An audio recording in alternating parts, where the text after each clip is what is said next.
tema desta conferência tem a ver com tempos e estações. Tempos e estações. Eu cumprimento todo o conferencista que nos está também a ouvir e a ver aí desse lado. Eu cumprimento a todos e saúdo e me alegro com a sua presença, com a sua participação nesta conferência, que ela continua a ser marcante na sua vida. Dou os parabéns a toda a direção e todos os organizadores. E eu trago uma mensagem baseada neste tema de tempos e estações, e a mensagem é 3 estações para um milagre. 3 estações para um milagre. E é baseado em João capítulo 11. É baseado naquele que foi o maior milagre de Jesus durante a sua vida e ministério na terra.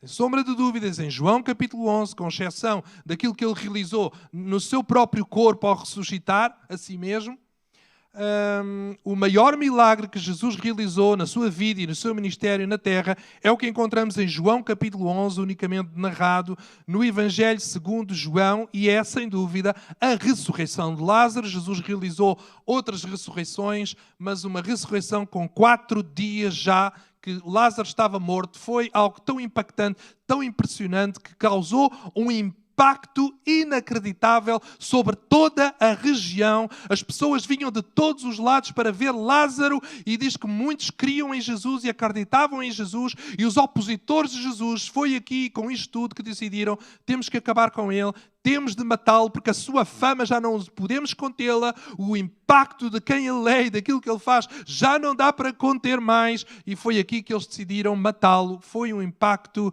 impressionante. E eu gostava de podermos ver com este olhar o processo. Nós tendemos a focar muito nos eventos. Foi uma coisa que aprendemos muito com essa conferência de liderança de John Maxwell, a mudar a nossa mentalidade de eventos para processos. Temos uma tendência de olhar para os eventos, temos uma tendência de olhar só para o milagre a acontecer, mas há processos que muitas vezes estão por detrás. Há processos que precisamos percorrer, e nós temos uma tendência de fugir dos processos, de não acreditar nos processos, mas os processos são fundamentais. Deus criou o mundo para ele funcionar em estações. O mundo funciona em estações, e as estações são muito importantes. Por muito que os homens lamentem o inverno, o frio do inverno, a chuva do inverno, mas o inverno é importante para que haja primavera e para que haja verão.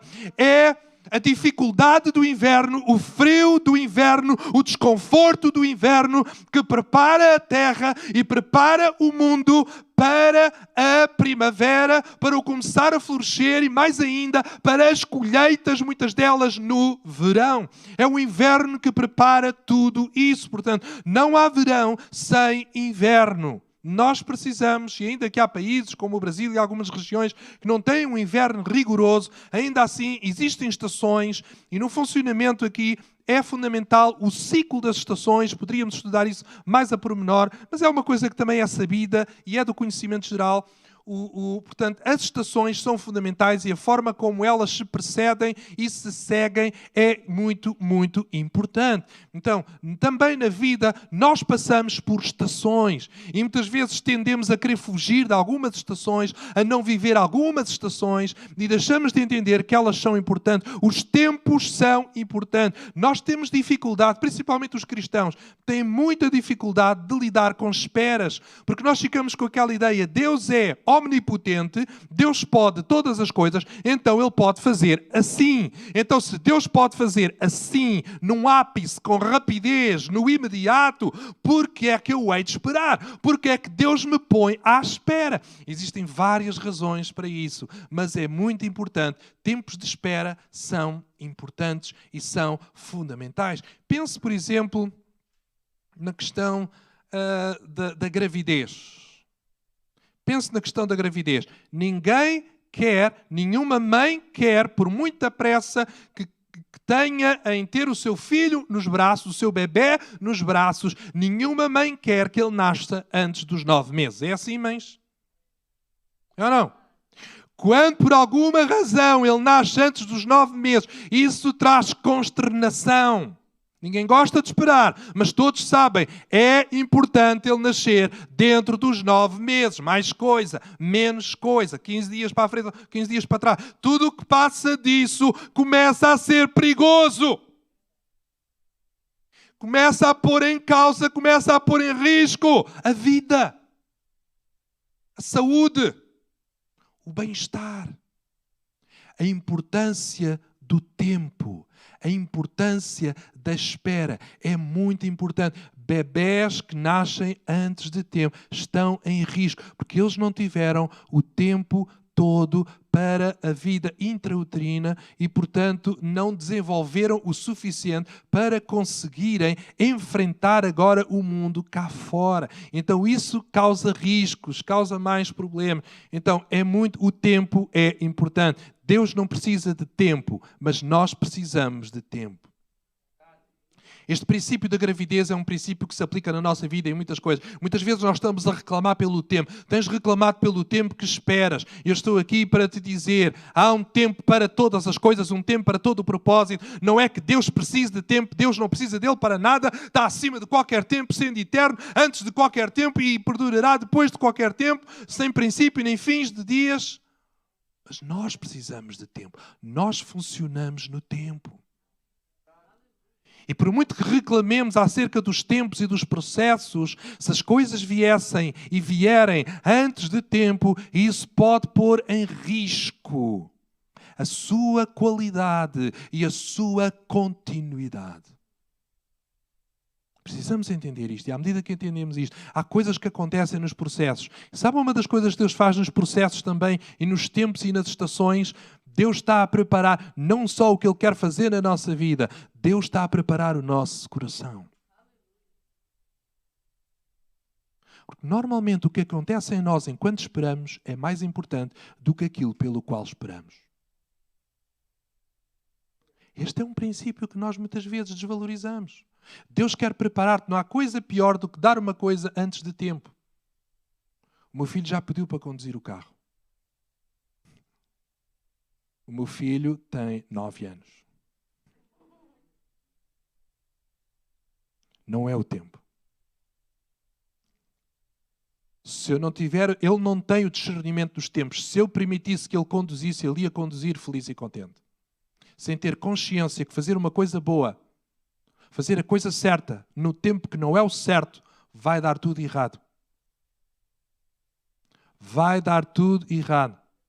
Estou a ver muitos jovens aí, fazeres a coisa certa, namorar e casar, mas nos tempos errados, pode dar errado. Vai dar errado. Tu precisas deixar que Deus te prepare, que Deus... E se tu não consegues esperar, então tu ainda não estás preparado. Eu gostei desta. Vocês não gostaram, mas eu gostei desta. Se tu estás com tanta dificuldade em esperar, então tu precisas esperar um bocadinho mais. Deus não se deixa levar pela pressão nem pela manipulação. Precisamos aprender a confiar, a nos aquietar e saber que Ele é Deus. 3 estações para um milagre. É impressionante que este texto que temos aqui, este milagre que temos no capítulo 11, a forma como começa este capítulo, e é isso que vamos ler. Capítulo 11, versículos 1 a 4, e diz assim... Nós vamos ler daqui. Estava enfermo Lázaro de Betânia, da aldeia de Maria e de sua irmã Marta. Esta Maria, cujo irmão estava enfermo, era a mesma que ungiu com bálsamo o Senhor e lhe enxugou os pés com os seus cabelos. E mandaram, pois, as irmãs de Lázaro dizer a Jesus: Senhor, está enfermo aquele a quem amas. E ao receber a notícia, disse Jesus: esta enfermidade não é para a morte, e sim para a glória de Deus, a fim de que o Filho de Deus seja por ela glorificado. O capítulo fantástico, incrível, maravilhoso, fabuloso, que contém o maior milagre de Jesus quando esteve aqui na terra, começa com muita dificuldade, com dor, com choro, com lágrimas e com doença. Não é por acaso, porque esta é a primeira estação de um grande milagre. A primeira estação de um grande milagre é o desafio. Há um grande desafio a acontecer aqui no início deste capítulo e naquela história e no evento que precede o milagre. Quando eu estou a falar de desafio, eu estou a falar de uma grande dificuldade. Alguém sabe o que é isso? Uma grande dificuldade. A primeira estação para um grande milagre é uma grande dificuldade, ou seja, um desafio. E nós temos que começar a definir as dificuldades, os problemas, as dores, como um desafio.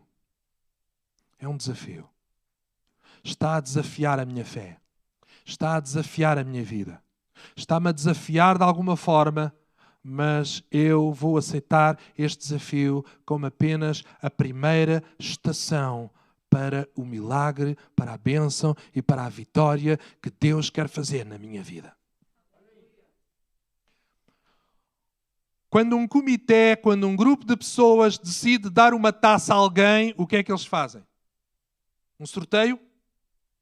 Não. O que é que eles fazem? Desafios. Eles organizam o quê? Vamos eleger o campeão do mundo de futebol. Vamos eleger o campeão da Europa de futebol, por exemplo. O que é que eles fazem? Organizam desafios. Certo? Desafios, ou seja, vão ser combates, vão ser lutas que serão travadas em forma desportiva, mas são autênticas lutas com adversários, os mais difíceis, os mais complicados. Os desafios são elevadíssimos, são complicadíssimos, porque o prémio também é elevado. Quando se quer atribuir uma taça com honra, porque fazer apenas um sorteio não seria honra nenhuma. Quando se quer atribuir uma taça com honra, organizam-se desafios, porque o desafio é o início, é a primeira estação para uma grande vitória.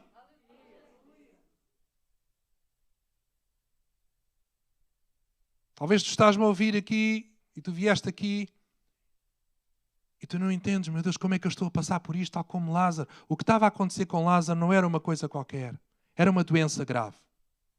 Era uma doença muito grave. Lázaro estava muito doente. As irmãs de Lázaro já tinham tentado tudo.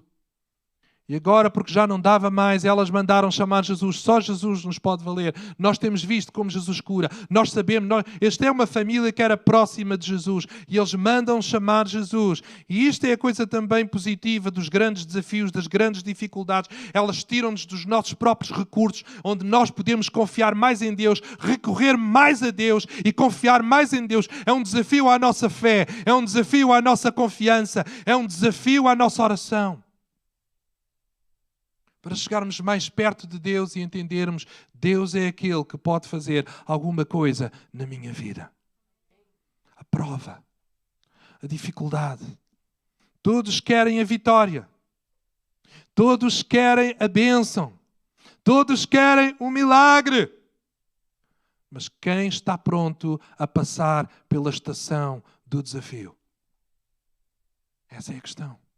Porque não vai haver vitória sem prova. Não vai haver vencedor sem dor. Vencedor é o quê? É aquele que vence a dor. Vence dor. Há tantas pessoas hoje que querem ser vencedores sem dor. Vai vencer o quê? Sou mais do que vencedor. Vai vencer o quê?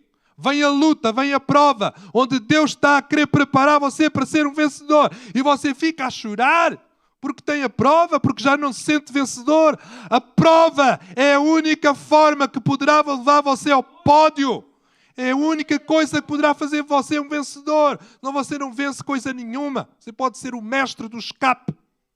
Mas para ser vencedor tem de haver uma dor, tem de haver uma dificuldade, tem de haver uma pressão, tem de haver uma grande... Quem está a viver uma grande dificuldade? Estamos a viver uma grande dificuldade nos dias de hoje. Uma dificuldade internacional, como nunca vimos nas gerações que estão vivas. O desafio é enorme, mas a igreja tem de se levantar. Com esta confiança, nós vamos ter uma grande vitória. Nós vamos ver algo grande de Deus. A igreja não vai andar para trás por causa disso. Nunca os desafios e as dificuldades puseram a igreja a andar para trás, porque o nosso Deus não é um Deus que anda para trás. O nosso Deus é um Deus que vai da frente.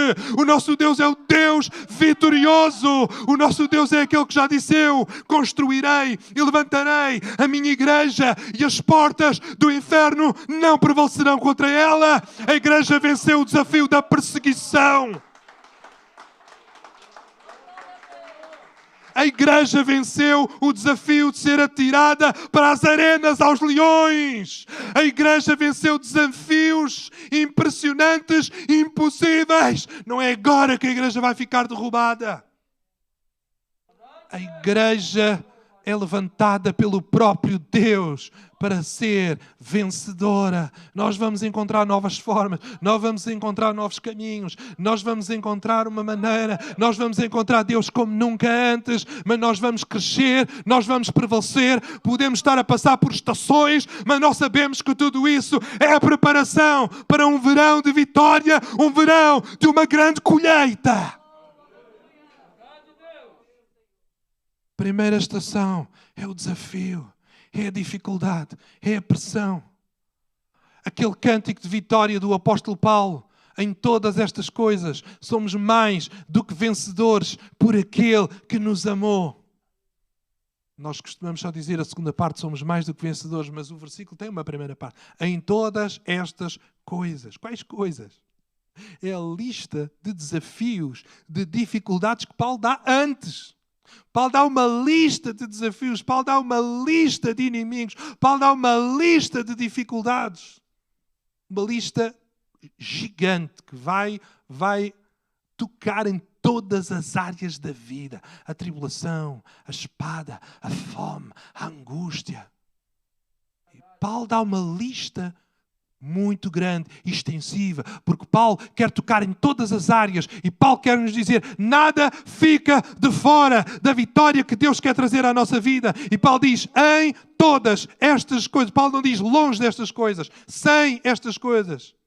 Paulo diz: em todas estas coisas, passando por elas muitas vezes, somos mais do que vencedores por aquele que nos amou. Nós não precisamos estar longe da pressão e da dificuldade para ser vitoriosos. Isso não é vencer. É no meio da pressão, e é passando pela estação do desafio, da dificuldade, da pressão. É passando por aí que nós podemos ser verdadeiramente vencedores.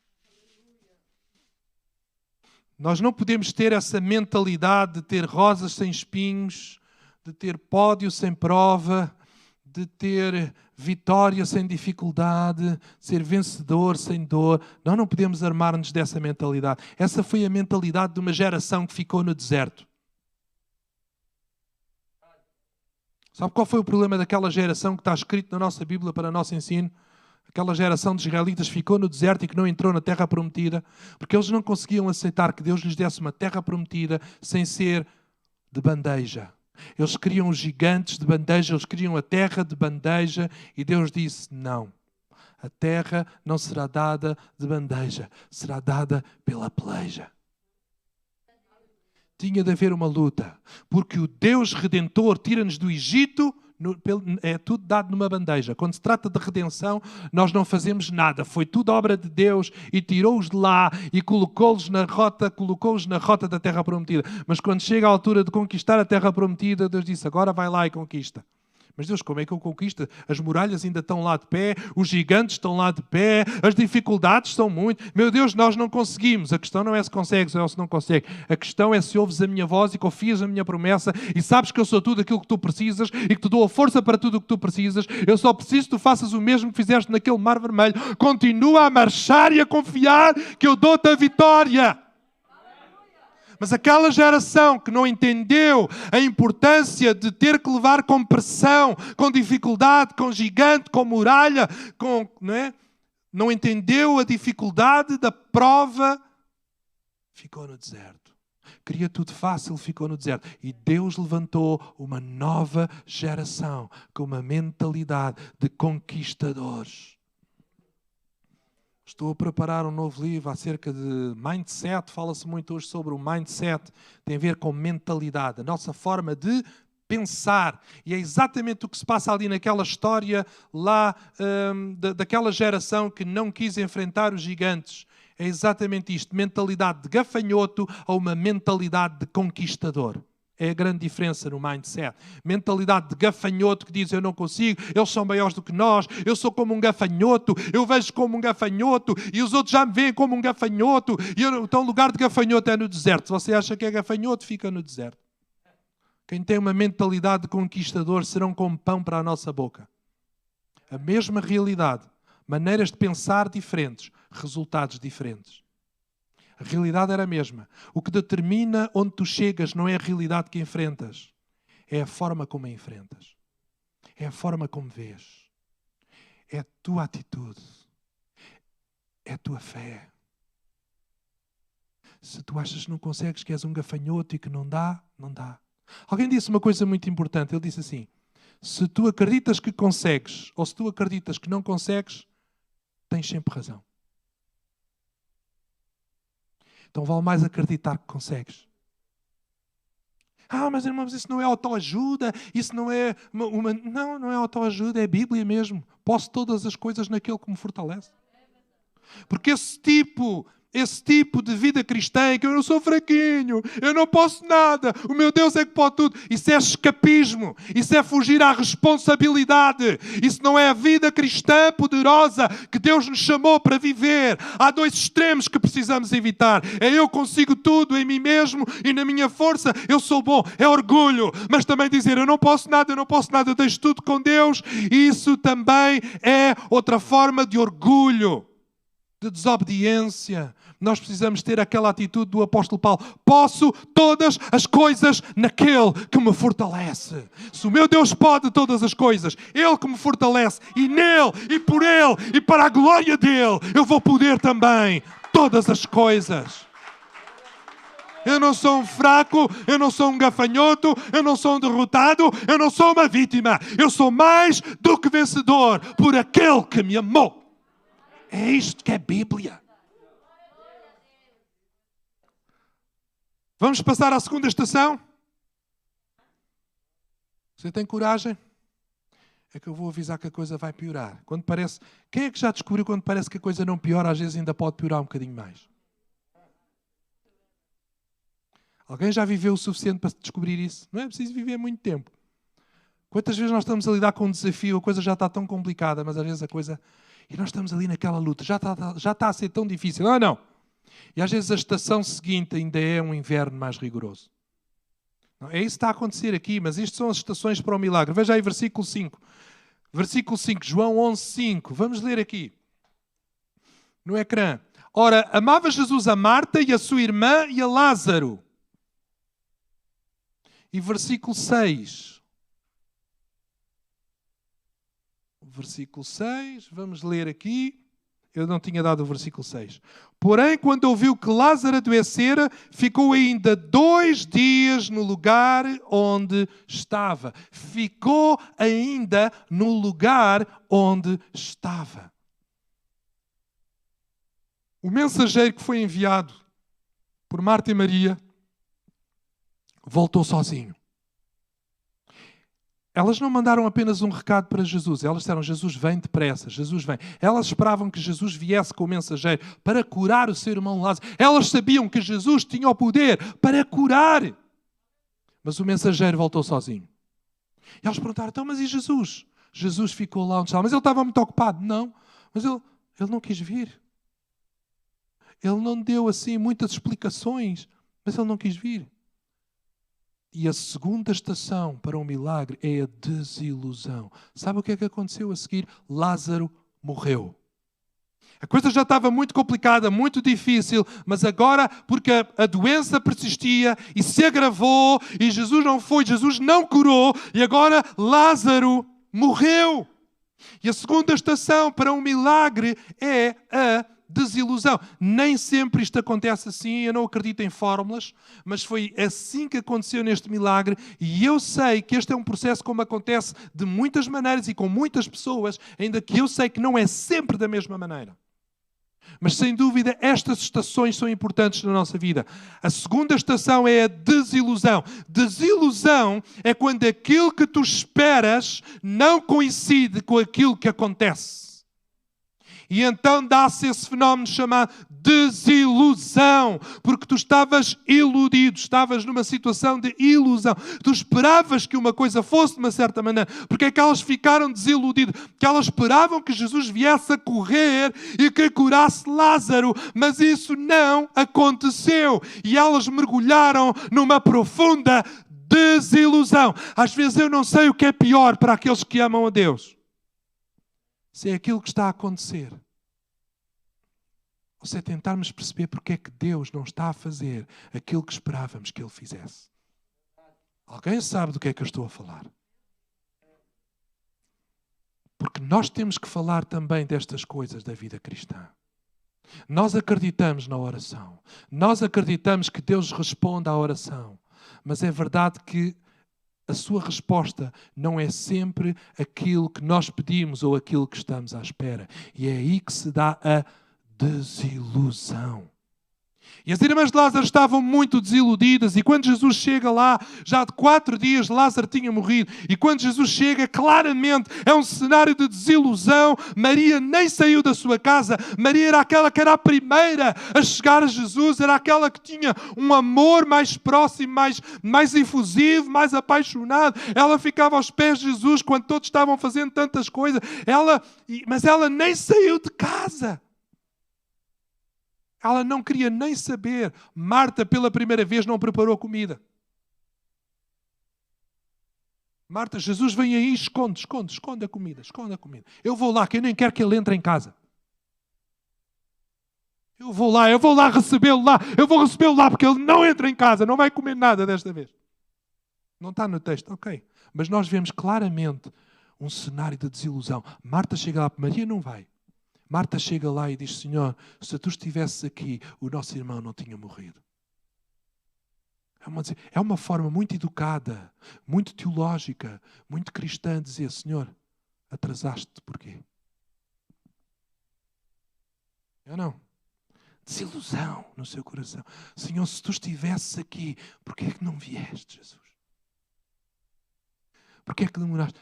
Para entendermos melhor o nível da desilusão desta família, temos que entender que esta família era a família que recebia Jesus na sua casa constantemente. A sua casa era quartel-general das operações de Jesus naquela região. Agora eu quero que pense isto. Receber Jesus não é receber uma pessoa. Receber Jesus era receber Jesus com os seus 12 discípulos que nunca saíam de perto dele, mas não era só receber 13. Porque para onde quer que Jesus ia, os 12 estavam sempre lá, mas havia uma série de discípulos que iam, às vezes iam uns, olha, para Betânia vamos nós, e quando era para ir para Betânia, para a casa de Maria, de Lázaro, ia sempre mais pessoas, porque sabiam que os cozinhados e a recepção era fantástica. Havia mulheres que acompanhavam o ministério de Jesus, havia muitos discípulos. Quando eles tiveram que eleger quem substituiu Judas, eles tinham discípulos que andaram sempre com Jesus, para além dos 12. Receber Jesus em casa não era brincadeira. Era receber um batalhão de gente. E sabe o que era receber Jesus em casa? Era apoiar o seu ministério para que ele curasse muitas pessoas na zona. Porque o ministério de Jesus era muito baseado no ensino, na pregação, na proclamação e em curas. Eles sabiam, Jesus vai curar muita gente. E eles ajudavam Jesus, apoiavam Jesus, o ministério de Jesus, com a sua casa, com refeições, para que Jesus pudesse curar muitas pessoas. Muitas pessoas tinham sido curadas ali, através da sua instrumentalidade, da sua casa, do seu serviço. Mas agora, quando a doença bateu à porta desta família, eles ajudaram Jesus a curar tanta gente. Mas quando bateu na porta deles, Jesus não apareceu. A desilusão era dilacerante, era muito grande. Isto é algo que nós experimentamos na vida. Todos nós experimentamos desilusão. Porque todos nós experimentamos coisas que aconteceram que nós não esperávamos. Nós projetamos coisas, nós fazemos filmes, nós desejamos, nós sonhamos. Isso é bom. Isso não é, mas isso é bom. Mas há alturas que as coisas não vão acontecer como nós sonhamos, como nós planeamos. Há castelos que vão ruir, há coisas que vão cair, há coisas... E depois o que mais mexe connosco é quando nós estamos a pedir a Deus, a confiar em Deus, a esperar em Deus para alguma coisa, mas Ele não faz exatamente como estamos à espera. E ficamos desiludidos não só com os acontecimentos da vida, muitas vezes estamos desiludidos com o próprio Deus. Mas eu quero dizer uma coisa e deixar claro, desilusão não significa que Deus falhou. Desilusão, eu já dei a definição, é quando o que aconteceu não coincide com aquilo que tu esperavas que acontecesse. É isso que é desilusão. Não significa que Deus falhou. Vou-te dar uma outra definição ainda de desilusão. Porque essa é a desilusão do dicionário. Quando o que aconteceu não coincide, não corresponde àquilo que tu esperavas. Eu vou-te dar a definição de Deus de desilusão. É quando Deus está a preparar-te para tirar-te da pequenez dos teus pensamentos para trazer-te para a grandeza dos seus pensamentos. Quando Deus é o processo doloroso através do qual Deus te tira da pequenez dos teus planeamentos para a grandeza do seu plano.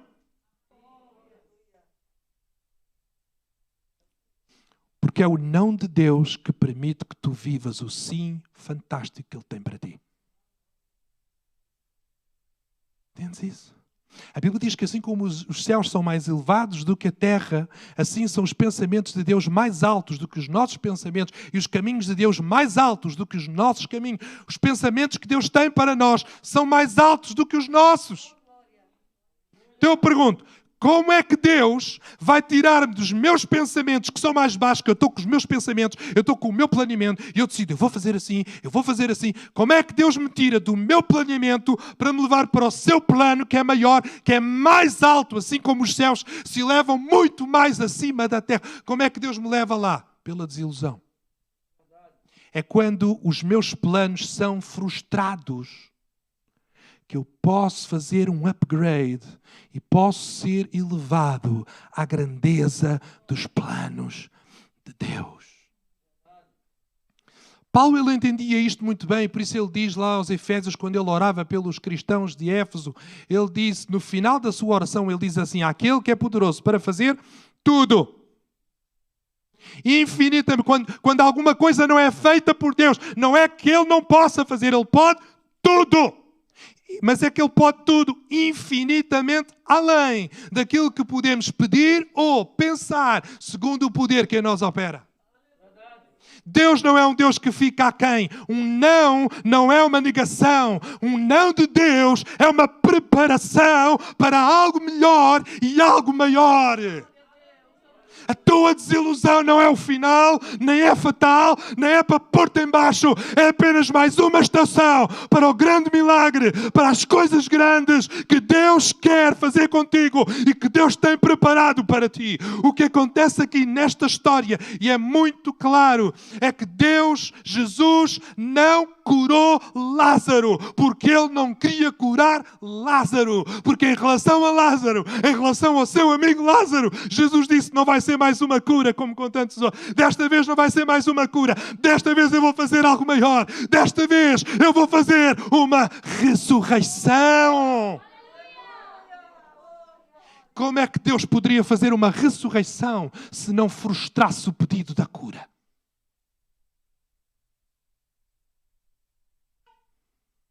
Como é que Deus vai realizar os planos que tem para ti, quando muitas vezes são mais altos, nem estás a alcançar, se Ele não frustrar os teus?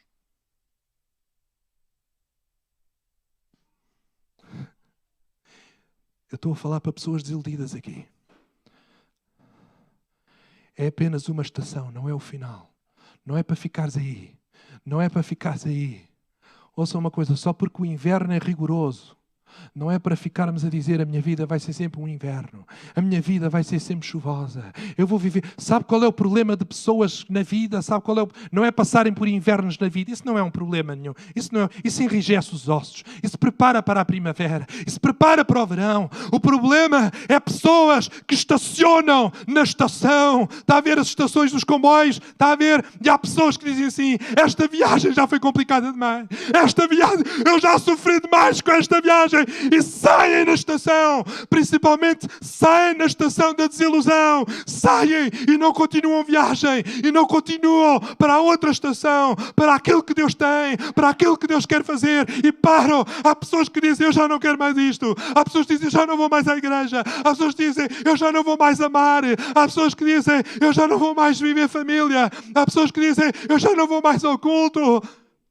Estás a parar na estação só porque foste desiludido? Tu estás a ser preparado, ainda não acabou. A história não acabou. A história não acabou com desilusão. A história tem mais uma estação. A desilusão é uma preparação. Deus não está a negar nada. Deus está a preparar-te para levar-te mais alto, para levar-te mais para cima, para levar-te para uma coisa maior que tu ainda não percebes, que tu nem planeaste, que tu ainda nem pensaste, que tu ainda nem percebes, porque é tão grande. Por isso é que quando a coisa é grande, vai-te frustrar, porque é tão grande que tu não alcanças, tu não percebes, tu não vês. Mas Deus quer levar-te além. E não há outra maneira a não ser pela desilusão. Eu lembro-me uma vez, uma experiência incrível que eu tive com o meu filho, quando ele, há uns anos atrás, ele passei por aqueles corredores problemáticos para levar uma criança. Nem num supermercado, sabe? Há aqueles corredores problemáticos que nós não podemos levar as crianças por ali.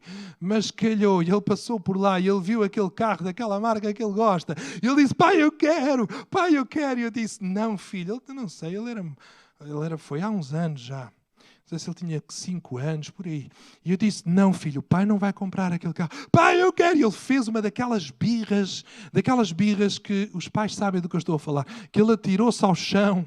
Os filhos já não se lembram. Os filhos agora fazem o tipo de birra. Já não são estas assim, mas são outras às vezes piores. Mas ele atirou-se ao chão e ele começou a gritar e toda a gente a olhar para mim, toda a gente a olhar. Mas eu sempre lhe disse, meu filho, com birras tu não vais levar nada. Eu não respondo a birras. Nós temos que ensinar isto aos nossos filhos, porque nós temos a responsabilidade de ensinar também com a nossa paternidade como é que Deus funciona connosco. Deus não responde a birras. Deus responde à fé.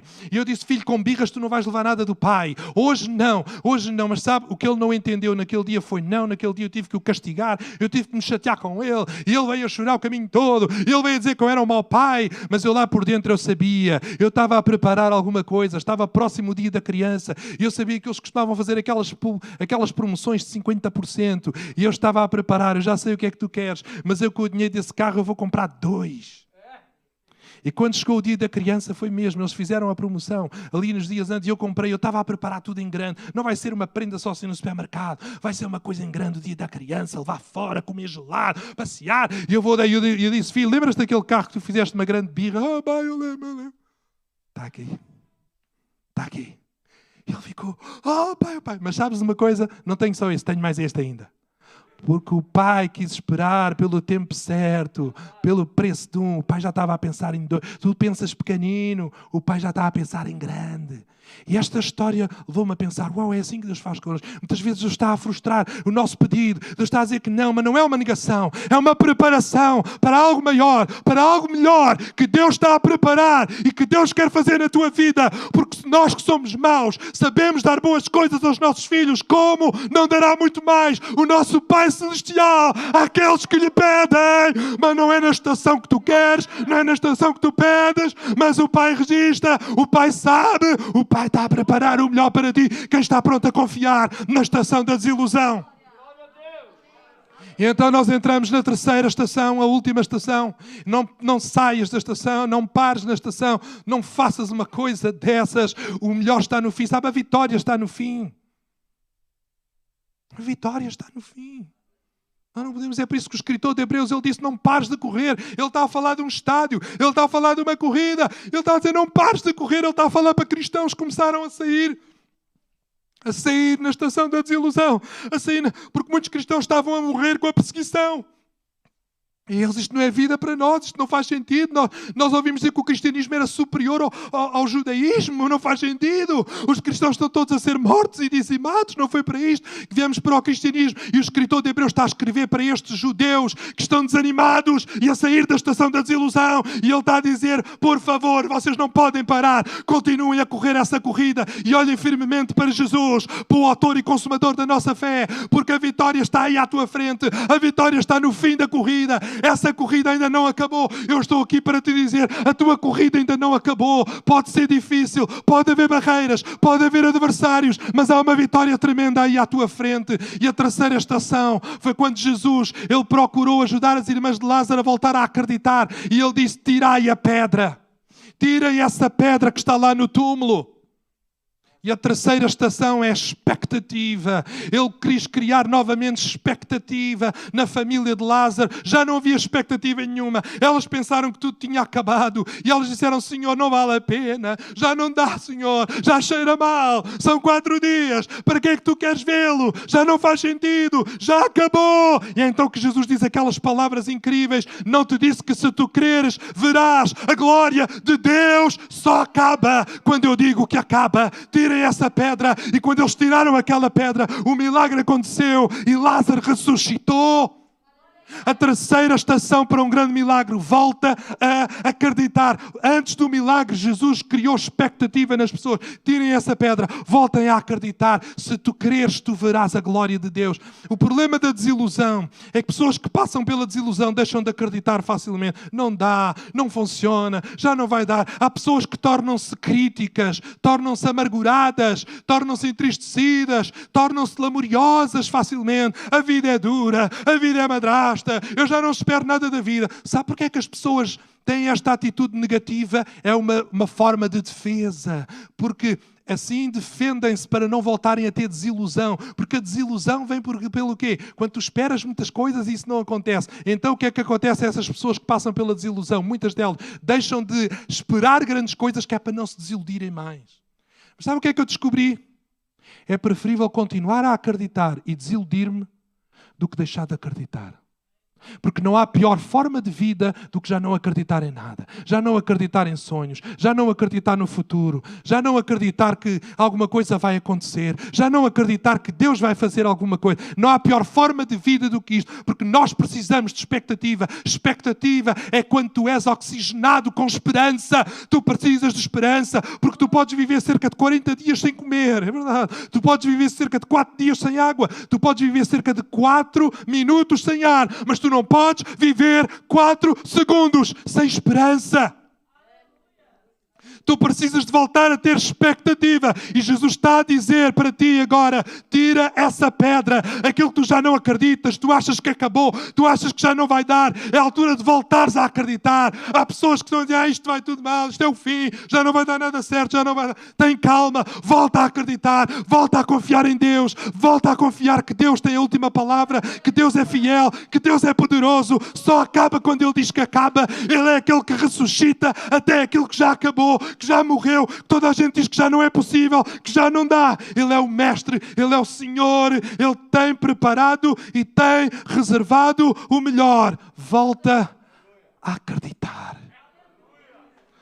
Volta a confiar naquilo que Deus tem para ti. Diante daquele túmulo, Jesus orou e Ele disse, Pai, graças te dou, porque sempre me ouves.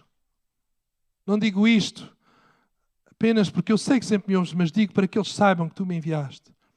E aquilo que Jesus orou ali é impressionante, porque Jesus deu graças diante do túmulo, diante da tragédia, diante do luto. Jesus deu graças, porque Ele não deu graças pelo que aconteceu, Ele deu graças pela expectativa daquilo que estava para acontecer. Sabes, a marca da desilusão é a lamentação, a marca da expectativa é o louvor. Volta a louvar. E é impressionante que Jesus disse assim na sua oração, te dou graças porque tu sempre me ouves. Ele falou para uma família, aquela oração foi terapêutica, porque ele está a falar para uma família que acha que Deus não a ouviu. Ele acha que aquela família acha que Deus não ouviu, Deus não atendeu, Deus não respondeu. E Jesus está ali em pessoa para dizer, Deus sempre ouve. Agora, Ele tem um compromisso em fazer na tua vida o melhor. E muitas vezes Ele não vai fazer exatamente tudo o que queres na estação que tu queres, porque Ele está a preparar algo para uma estação em grande. Deus é fiel. Vamos ficar de pé.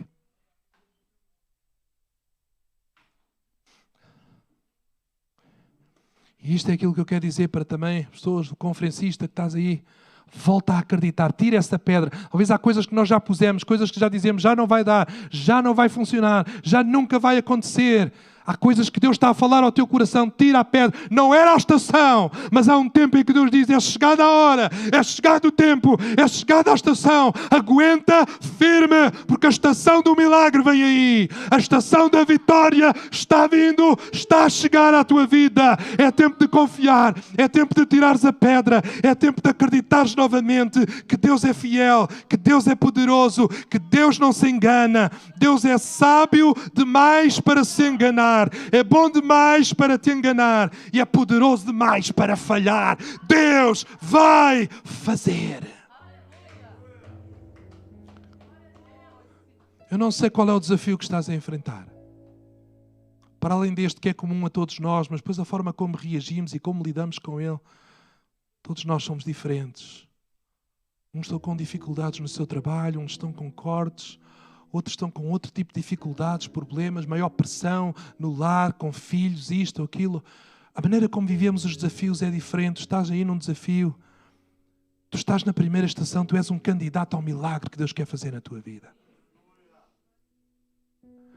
Só porque a situação está difícil não significa que está tudo mal e que vai acabar mal. Com Deus, ouve bem isto, com Deus nada acaba mal. Pode começar difícil, pode continuar ainda pior, mas nunca acaba mal, porque Ele é aquele que faz com que todas as coisas contribuam juntamente para o bem daqueles que amam a Deus. Se ainda não está bem, é porque não chegou no final. Porque isto no final, está tudo certo. Eu não estou a falar só no céu. No final, há uma estação. Estás a passar por uma estação. Isso não é o fim, isso não é a tua vida. A minha vida é isto, não é a tua vida. Isso é uma estação. Há uma preparação que Deus está a trabalhar em ti. Deus está a trabalhar no teu coração. Deus está a trabalhar na tua alma. Deus está a trabalhar na tua família. Deus está a trabalhar em ti. Deus está a fazer alguma coisa. Alguns até que perderam trabalho. Deus está a chocalhar muita coisa. E Deus vai dizer assim, eu tenho algo melhor para ti. Não fiques a chorar. Não é o fim. Como é que Deus pode fazer as coisas grandes que Ele quer fazer na tua vida, se não frustrar essas coisas pequeninas que tu andas a construir? Alguns de vocês, deixa-me dar esta palavra aqui. Alguns de vocês, tu estás a lamentar porque as coisas estão a dar errado. E a razão é esta. Se desse certo, tu não estavas aqui. Deus não pode confiar em ti com o sucesso. Tu perdes-te, tu não estás preparado. Busca a Deus de todo o coração. Serve na casa de Deus. Tu queres ter sucesso na tua vida e o que é que tu serves na casa de Deus? Tu queres ter sucesso nas tuas finanças, o que é que tu trazes para a casa de Deus? Isto é um tempo de prova. É uma estação de prova. Depois de seres provado, tu vais ser aprovado. Não fujas. Não retraias. Deus quer trabalhar em ti. Para Deus mudar situações é nada. Mas mudar o teu coração, isso é que é mais complicado. Porque as situações, por muito problemáticas que elas sejam, não têm capacidade de resistir a Deus. Mas o teu coração tem essa capacidade. Deus quer usar a situação para trabalhar no teu coração. Para de justificar a situação, para justificares o teu coração ficar mais azedo. Deus quer fazer ao contrário. Deus quer trabalhar em ti para que aprendas a não depender das circunstâncias, mas a dependeres dEle. Fecha os teus olhos aí no lugar onde tu estás.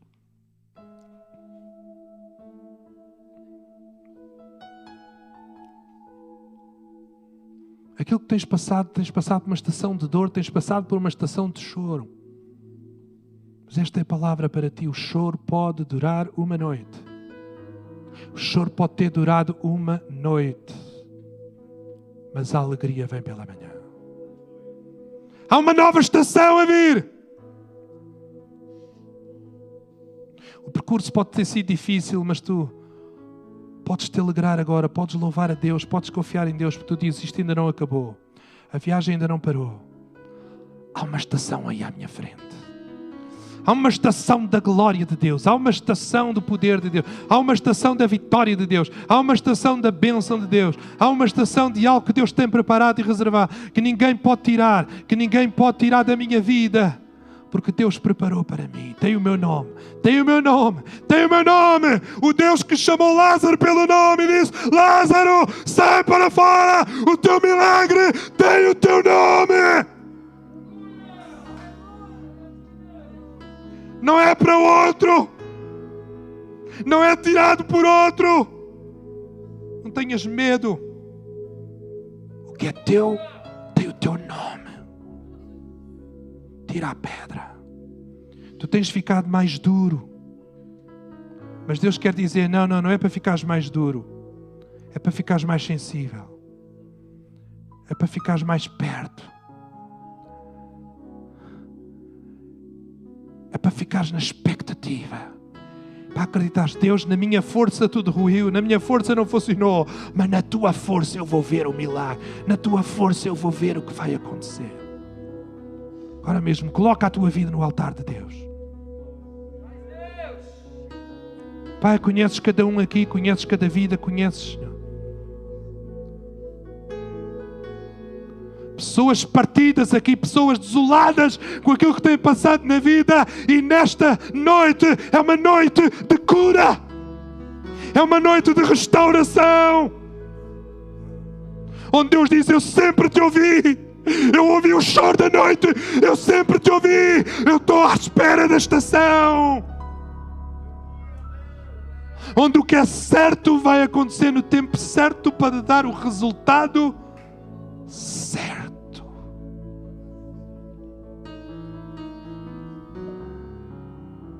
Confia novamente. Abre o teu coração. Deus é o Deus que restaura aquilo que parece que foi perdido. Deus vai usar todas as coisas. Aquele milagre foi incrível. Jesus usou o que estava perdido. Ele usou a morte de Lázaro para fazer o milagre. Deus não precisa de evitar ou anular o que tu perdeste. Deus vai usar todas as coisas. Nada será desperdiçado. Tu não perdeste nada. Tu estás a aprender tudo. Deus vai usar todas as coisas para o teu bem. Confia nele de todo o coração.